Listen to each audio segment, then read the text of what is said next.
제주항공 급강하 사고는 조종사의 과실 때문에 발생한 것으로 드러났습니다.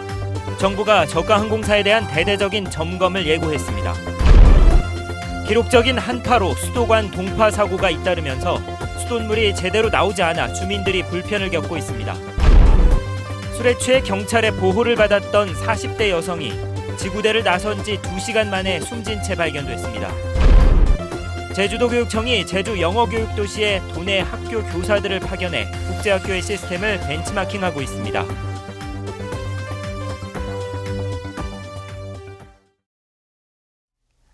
여러분 안녕하십니까? 뉴스데스크 제주입니다.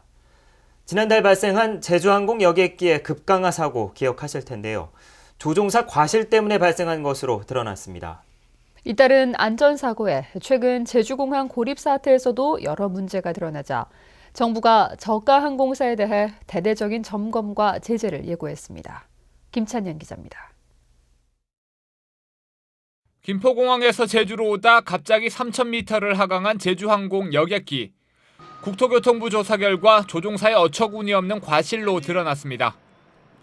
기내에 공기를 공급해주는 스위치를 켜지도 않고 이륙한 뒤 경고음이 울리고 나서야 켰고 객실 내 기압을 높이려고 여객기 고도를 급히 낮췄습니다.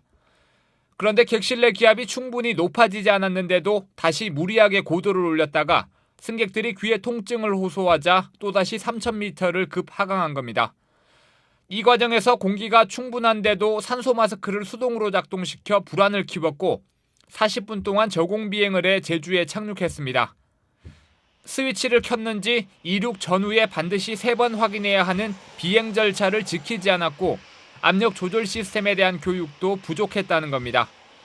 국토교통부는 조종사의 자격을 30일 동안 정지시키고 제주항공에도 운항정지 7일이나 과징금 6억 원을 물릴 계획입니다.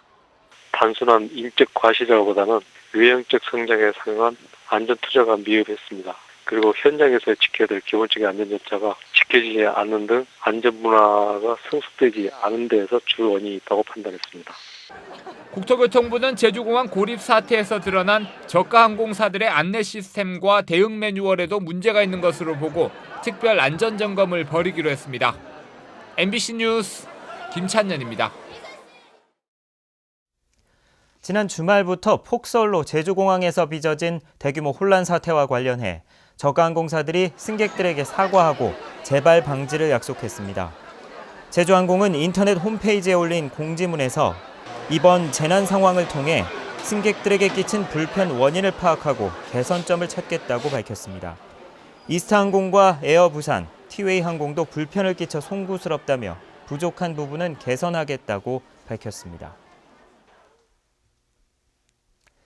제주 제2공항 건설이 정부의 국책 사업으로 추진될 것으로 보입니다. 한국교통연구원 김재철 선임연구위원은 오늘 서울 더케이 호텔에서 열린 제5차 공항개발 중장기 종합계획 공청회에서 제주 제2공항을 조속히 추진해 2025년까지 개항하는 내용을 종합계획에 포함시켰다고 밝혔습니다. 종합계획에는 또 기존 제주공항에 유도로를 추가하고 터미널과 계류장을 확장해 2020년까지 수요에 대응하고 이후에는 추가 사업 계획을 마련하는 내용도 포함됐습니다. 32년 만에 기록적인 폭설과 한파로 재산 피해뿐만 아니라 계량기와 수도관 동파 사고가 잇따랐는데요.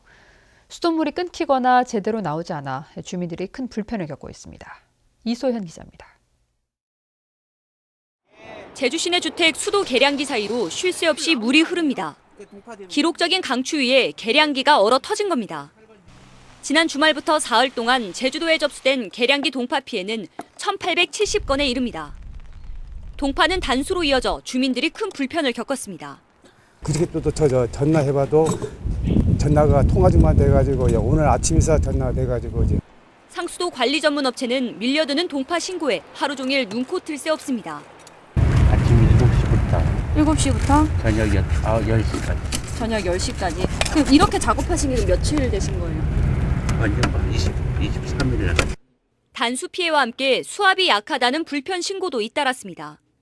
계량기뿐 아니라 수도관까지 얼어 터지면서 누수 현상이 발생했기 때문입니다. 이번 주 하루 상수도 공급량은 46만 톤. 물 사용이 많은 여름보다 10,000톤이나 많습니다. 한파로 인해 가지고 우리 가정에 있는 그 급수관이라든가 또 가정 그 수도 계량기들이 동파되면서 거기에 따른 이제 누수가 많이 발생됐고. 수자원본부는 도내 정수장과 취수원을 모두 가동해 급수량을 늘리는 한편 신고되지 않은 파손된 계량기와 급수관이 더 있을 것으로 보고 전문 누수업체를 동원해 장기간 조사할 계획입니다. MBC 뉴스 이소연입니다.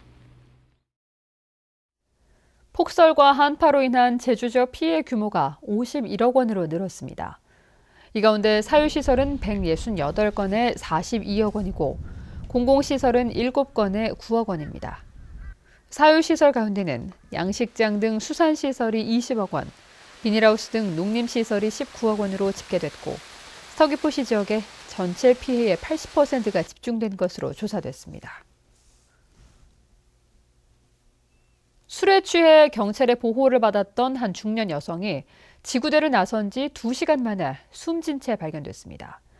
경찰의 주취자 보호가 적절했는지 논란이 일고 있습니다.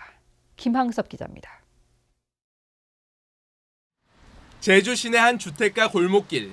어제 저녁 7시 반쯤 한 중년 여성이 술에 취해 쓰러져 있다는 신고를 받고 경찰이 출동했습니다. 가운데서 이렇게 승객이랑 같이 이렇게 나오고 아마 저 구석에서 그래요. 나이는 한 우리 나이 때 50세. 막 술 주정 엄청나게 하거든요. 경찰이 47살 김모 씨를 데려간 곳은 인근 지구대. 2시간가량 머물렀던 김 씨는 집에 가겠다며 경찰이 불러준 콜택시를 타고 지구대를 떠났습니다. 택시를 아무 콜택시나 부른 게 아니고 그 여자분이 돈이 좀 이렇게 좀 적어서 그 지역 콜택시를 불렀다고 그렇게 알고 있습니다. 그런데 택시에 탄 김 씨는 소란을 피우다 곧바로 내렸고 한 편의점에 나타났습니다. 택시기사의 신고를 받은 경찰이 수색 작업을 벌이는 사이 김 씨는 이곳에서 소주를 산 뒤 사라졌고 밤 11시 반쯤 한 호텔 근처에서 발견됐습니다. 술에 취해 경찰의 보호를 받더니 중년 여성은 택시에서 내린 지 2시간 20여 분 만에 싸늘한 주검으로 발견됐습니다. 유리 문 쪽이니까 보이잖아요. 저기 보이니까 이제 보니까 사람이 이렇게 누워 있더라고요. 실종 됐고 하니까 날씨도 추운데 주치자신가 싶어서 신고했습니다. 경찰은 지구대 직원들이 주치자 대응 매뉴얼에 따라 행동했다고 밝혔고 정확한 사망 원인을 조사하기 위해 시신을 부검하기로 했습니다. MBC 뉴스 김항섭입니다. 제주도교육청이 제주 영어교육도시의 국제학교를 벤치마킹하겠다며 교사들을 파견했는데요. 국제학교 시스템이 도내 다른 학교에도 도입될 수 있을까요? 박주연 기자입니다. 영어교육도시 한국국제학교의 초등학교 국어 수업 시간. 선생님이 질문을 하자 학생들이 너도 나도 손을 듭니다. 메모지에 자신의 생각을 적어 게시판에 붙여보기도 합니다. 이번에는 내가 적은 입장 말고 반대 입장에서 한번 생각해보자. 수업을 진행하는 교사는 제주도 교육청이 파견한 도내 초등학교 교사. 지난해 7월부터 교사 2명이 파견돼 수업은 물론 교직원 회의에도 참여하면서 국제학교의 시스템을 체험하고 있습니다. 교사들이 교육 활동에만 집중할 수 있는 그 학교의 지원이라든지 학교 문화 그런 점이 가장 큰 차이점인 것 같아요. 국제학교와 교육청 모두 교사 파견을 통한 교류에 만족한다는 반응입니다. Absolutely amazing working with the two teachers that were sent to us. I've been impressed with number one, their professionalism. They're here every day, they're on time, they're ready to teach, and they really do care about the students. 우리 공교육에 복귀했을 때 저희 교육청에서 읍면 지역이 작은 학교부터 국제학교의 좋은 시스템을 도입하려고 하고 있습니다. 제주도 교육청은 다음 달 브랭서몰 아시아에도 교사 9명을 보내 수업을 참관시키는 등 국제학교와의 교류를 확대할 계획입니다. MBC 뉴스 박주연입니다. 제주도 내 마을 공동목장이 대규모 개발 사업으로 사라지고 있는 것으로 확인됐습니다.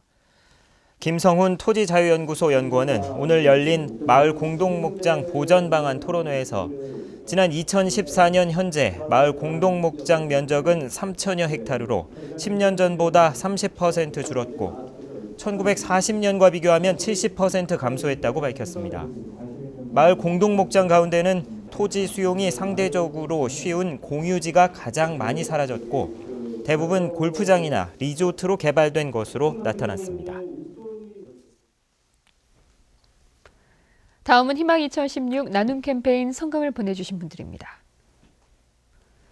남원읍 청우부인회에서 30만 원, 늘해랑 어린이집 교직원과 원아들이 48만 5,100원, 제주문화체험여행 양기철 대표와 회원들이 10만 5천 원, 주식회사 등대전자 직원들이 20만 원, 중앙초등학교 1학년 4반 강재헌 학생이 8만 3,080원, 335와 제주여상 성산읍 동문회 김옥심 회장과 회원 1통, 제주시 건입동 홍미정 씨가 각각 10만 원씩 보내주셨습니다. 성금을 맡기실 분은 이달 말까지 제주 MBC나 사회복지공동모금회로 문의하시거나 은행 계좌로 보내주시면 됩니다. 고맙습니다. 제주도 산간에 내려졌던 호우주의보는 해제됐지만 한라산 진달래밭에는 129mm의 많은 비가 내렸고 제주시 20, 서귀포 26mm의 강수량을 기록했습니다. 모레까지 해안 지역에는 10에서 40mm의 비가 더 내리겠고 산간에는 최고 5cm의 눈이 쌓이겠습니다. 기상청은 내일까지 짙은 안개가 끼는 곳이 있어 교통 안전에 주의하라고 당부했습니다. 제5대 제주 4.3 평화재단 이사장 공모에 1명이 응모했습니다. 제주 4.3 평화재단은 지난 14일부터 오늘까지 신임 이사장 공모를 진행한 결과 1명이 단독 응모했다고 밝혔습니다. 신임 이사장은 임원추천위원회에서 서류 심사를 거쳐 이사회에 추천하면 다음 달 초 열리는 이사회에서 의결을 거쳐 제주도지사가 최종 임명하게 됩니다. 집단 해고에 반발하고 있는 제주지역 영어회화 전문 강사들이 제주도 교육청 공무원들과 충돌했습니다. 영어회화 강사들은 오늘 제주시 노형 로터리에서 교육청까지 거리 행진을 한 뒤 탄원서를 제출하려다 이를 가로막는 공무원들과 30여 분 동안 대치했습니다. 교육청은 다음 주까지 탄원서에 대해 답변하겠다고 밝혔습니다. 안철수 의원이 주도하는 국민의당에 참여한 제주지역 인사들이 잇따라 총선 출마를 선언했습니다. 오수용 제주대 로스쿨 교수는 오늘 제주도의회에서 기자회견을 열고 제주와 정치를 새롭게 바꿔 대한민국에서 가장 살맛나는 제주를 만들겠다며 제주시 을선거구에 출마하겠다고 밝혔습니다. 장성철 전 제주도 정책기획관도 기자회견을 열어 제주를 동양의 스위스같이 자립적이고 역동적으로 바꾸고 누구에게나 공평한 기회가 돌아가는 대한민국을 만들겠다며 제주시 갑선거구에 출마하겠다고 선언했습니다. 4.3 진상규명의 변천 과정을 정리한 제주 4.3 희생자 유족회 27년사 출판 기념회가 오늘 제주 4.3 평화공원에서 열렸습니다. 4.3 유족회 27년사에는 4.3에 대한 논의가 본격적으로 시작된 1988년 이후 진상규명 운동의 역사와 반공 유족회로 출발한 4.3 유족회의 발전 과정이 담겼습니다. 특히 240여 장의 사진과 함께 4.3 당시 마을별로 피해자 상황을 다룬 희생자 분포 지도도 수록됐습니다. 뉴스데스크 제주였습니다. 시청해주신 여러분 고맙습니다.